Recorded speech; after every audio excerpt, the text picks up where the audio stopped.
Assalamualaikum warahmatullahi wabarakatuh. Selamat pagi anak saleh dan salehahnya Miss harap kita semua dalam keadaan sehat walafiat hari ini ya nak, dan tetap semangat belajar walau dari rumah. Nah, kembali lagi bersama Miss Fitri di video pembelajaran kita selanjutnya. Nah, hari ini sebelum kita belajar, marilah kita berdoa. Berdoa dimulai. Bismillahirrahmanirrahim.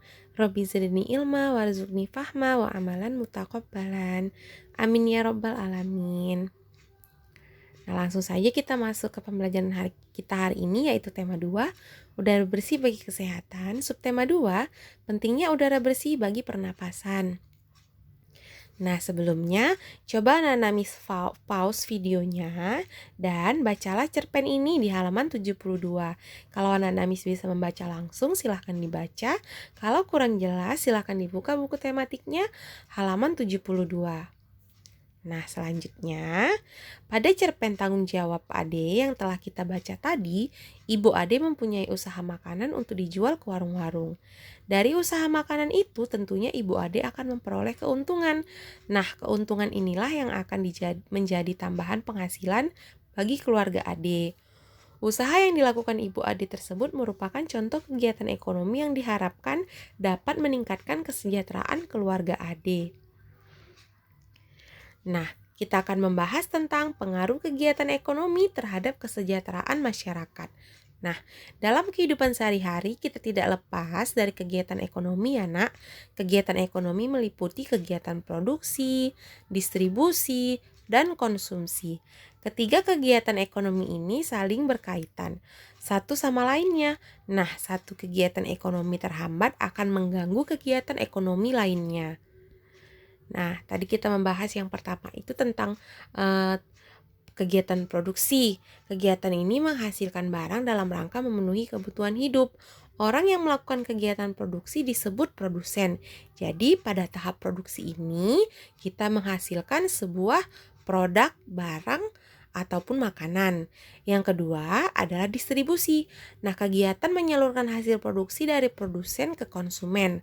Orang yang melakukan kegiatan ini disebut distributor. Jadi, ketika barang itu sudah jadi, akan dipasarkan atau didistribusikan, bisa juga dikatakan dengan dijual, disebar ke seluruh Indonesia misalnya, itu adalah kegiatan distribusi. Yang ketiga ataupun yang terakhir adalah kegiatan konsumsi.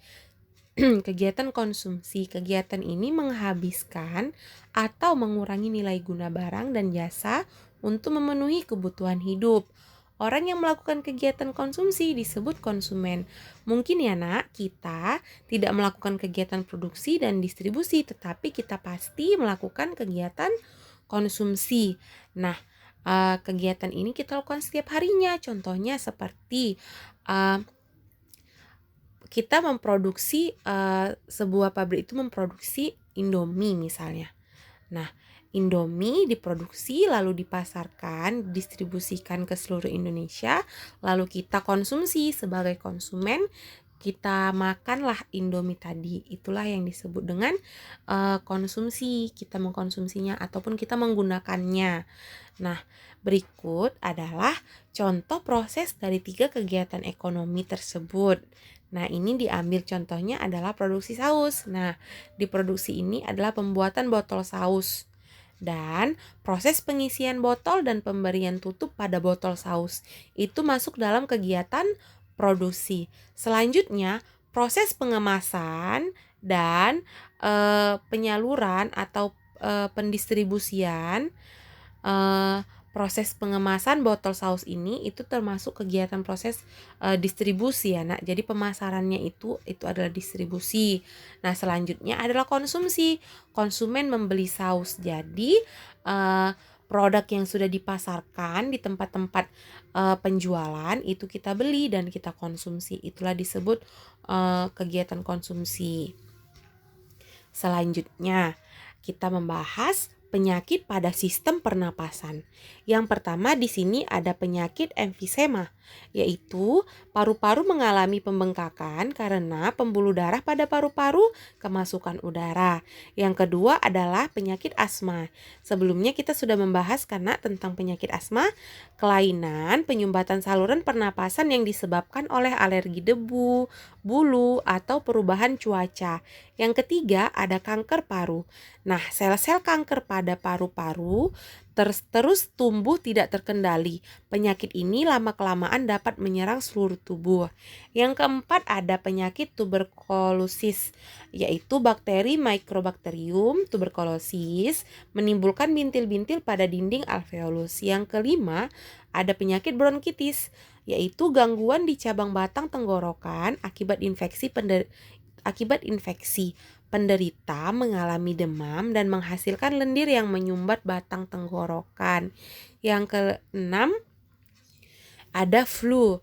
Flu ini sering dialami ya nak, yaitu penyakit yang disebabkan oleh virus influenza. Penyakit ini timbul dengan gejala bersin-bersin, demam, dan pilek. Jadi, agar kamu terhindar dari penyakit dari pernapasan ini, kamu harus menjaga pola hidup yang sehat. Selanjutnya, coba buka buku kamu halaman 85, kita membahas tentang mengambil keputusan dengan musyawarah. Setiap warga masyarakat mempunyai tanggung jawab ikut serta dalam mengambil keputusan bersama. Nah, keputusan bersama adalah suatu keputusan yang sudah ditetapkan berdasarkan pertimbangan, pemikiran, dan pembahasan yang matang. Nah, keputusan bersama haruslah mewakili kepentingan seluruh anggota atau seluruh peserta rapat.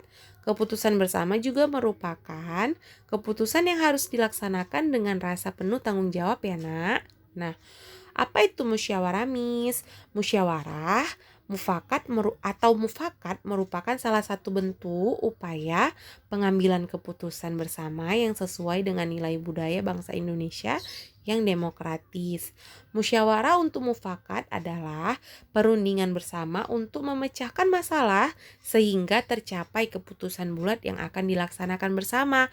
Nah, contohnya seperti pemilihan ketua kelas, terus seperti apa lagi ya nak?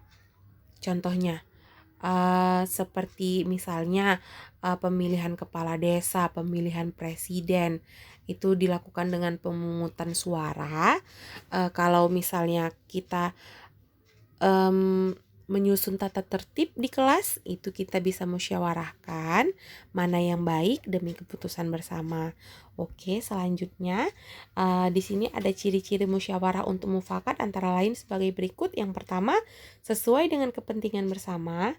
Yang kedua, usul atau pendapat yang disampaikan mudah dipahami dan tidak memberatkan. Yang ketiga, dalam musyawarah pertimbangan moral lebih diutamakan dan bersumber dari hati nurani yang jujur. Yang keempat, pembicaraan harus dapat diterima dengan akal sehat dan sesuai dengan hati nurani. Nah, di sini juga ada prinsip-prinsip dan aturan musyawarah. Selanjutnya juga ada tata cara dan persyaratan musyawarah. Selanjutnya juga ada cara-cara mengeluarkan pendapat antara lain sebagai berikut. Ada juga sikap dalam musyawarah antara lain sebagai berikut. Anak-anak Miss bisa baca di sini ya nak. Nah, itu adalah cara-cara, prinsip-prinsip, tata cara, dan sikap kita dalam bermusyawarah. Selanjutnya, coba anak-anak Miss perhatikan. Ini adalah tarian. Ini tari saman ya. Tari saman yang berasal dari Nanggroe Aceh Darussalam. Nah, ini adalah pertunjukan tari ya nak ya. Nah, selanjutnya kita membahas tentang peragaan karya tari. Nah, sebelum melaksanakan peragaan karya tari, ada beberapa hal yang harus kita persiapkan. Tujuan mempersiapkannya yaitu agar peragaan karya tari berhasil dengan baik dan pantas untuk ditampilkan di depan orang lain. Persiapan yang dilakukan adalah sebagai berikut. Yang pertama, menentukan bentuk karya tari. Bentuk karya tari ada bermacam-macam, yaitu bentuk tari tunggal, bentuk tari berpasangan, dan bentuk tari berkelompok. Bentuk karya tari perlu ditentukan sebelum diperagakan di depan penonton karena berkaitan dengan unsur lain. Yang kedua, Memilih karya tari. Pemilihan karya tari harus disusun dengan bentuk tari. Sebagai contoh, jika bentuk tari yang dipilih tari berpasangan, pilihlah karya tari berpasangan. Nah, yang ketiga, menentukan jumlah penari. Jumlah penari disesuaikan dengan bentuk dan karya tari yang dipilih. Jika karya tari yang dipilih berpasangan, jumlah penari 2 orang atau kelipatannya 2, 4, 6, 8 dan seterusnya ya nak. Nah yang keempat, memilih properti tari. Properti perlu dipersiapkan sejak awal dan selalu dipakai sejak saat latihan. Latihan peragaan gerak tari tujuannya agar pada saat peragaan di depan penonton kamu sudah terbiasa dengan menggunakan properti sehingga sesuai dengan gerak tari. Yang kelima, menggunakan iringan tari. Saat ini iringan tari bisa kita dapatkan dalam aneka bentuk rekaman, baik dengan pita, kaset maupun CD. Persiapan iringan tari sejak awal dan gunakan selalu setiap kali latihan. Yang terakhir yaitu memilih busana tari. Setiap karya tari memerlukan busana yang berbeda. Busana tari harus sesuai dengan tema tari. Saat ini banyak persewaan atau penyewaan busana tari sehingga memudahkanmu dalam menyiapkan busana tari. Jadi kita tinggal nyewa aja gitu nak, tergantung tarian apa yang akan kita tarikan. Nah, Miss rasa cukup sekian materi kita hari ini. Atas salah-salah kata penjelasan Miss mohon maaf. Dan Miss harap kamu tetap semangat mengerjakan LKS dan jangan lupa dikumpulkan tepat waktu ya nak. Nah, Miss akhiri dengan Assalamualaikum warahmatullahi wabarakatuh.